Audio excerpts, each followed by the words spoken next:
Assalamu alaikum wa rahmatullahi ta'ala wa barakatuhu.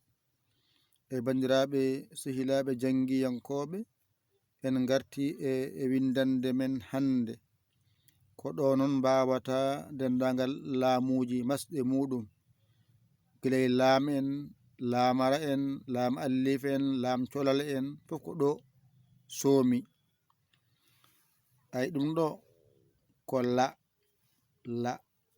ay ɗo ko li, ɗo ko li, ɗum ɗo ko lu, ɗum ɗo ko lu, ɗum ɗo ko al mo kowal, al mo sidda, ɗo ko lan ay alif way lan, ay lan, ay ɗo ko lin, lin, lon, lon, ay ɗo ko laa, ay ɗo e ɗo ene nandi, ɗo foɗani, ɗo ene fooɗi, ɗiɗi ɗi foɗata, goto o woni pooɗowo.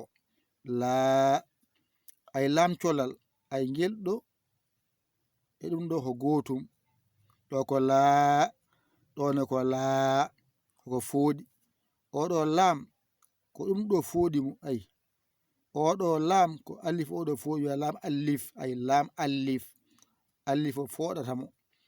Laam colal ne ko ngel ɗo gongel hakkunde he waɗi ha fooɗi, laa, laa, ay nani laa, ay ɗo ko lii, ay ɗo ko lii, ɗo ko luu, ɗo ko lee, ay ngel toɓɓel ko masgal haqqille ma yo won hen no moƴƴi. Wata walle, ay ley nani, ay wata walle, ay ley o nani, ay de wata walle, ay ngel ɗo toɓɓi addi ko kange woni ley o, ngel toɓɓi addi ha wiya wata walle, le, le, ay le. Bismillah jangen. La, li,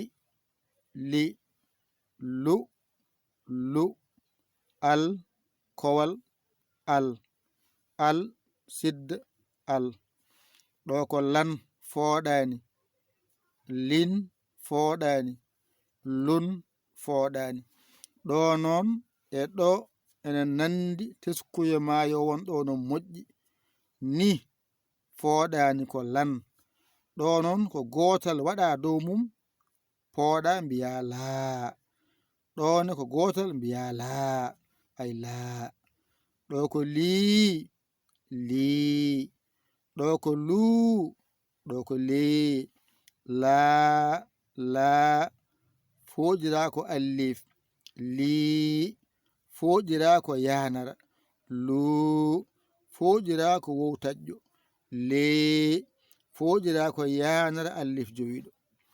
Bismillah jangen. La, li, lu, al, lan, lin, lun, laa, laa, lii, luu, lee, la, li, lu, al, lan, lin, lun, lan, lin, lun, laa, ay laa, lii, luu, lee. Alhamdulillahi timmi. ƴettu kuɗol ma e karnema mbañitoɗa janga ɗigga, a hoolaki hoorema, ƴeewa camorɗomo ɗakkoɗa sara makko, o walluma ha jiita lawol. aɗa ñaani mon saggitma rewles mbaɗa 00221 77 906 14 81, mbaɗa yaya mbaɗa li jiya whatsapp men ngara caggitoɗa. a saggani noon alhamdulillahi rabbil alamina. ko musidɗo mon giɗo mon almudo mon nder e bowal yaya li Kaolack Sénégal. alhamdulillahi rabbil alamina. on jarama, wassalam.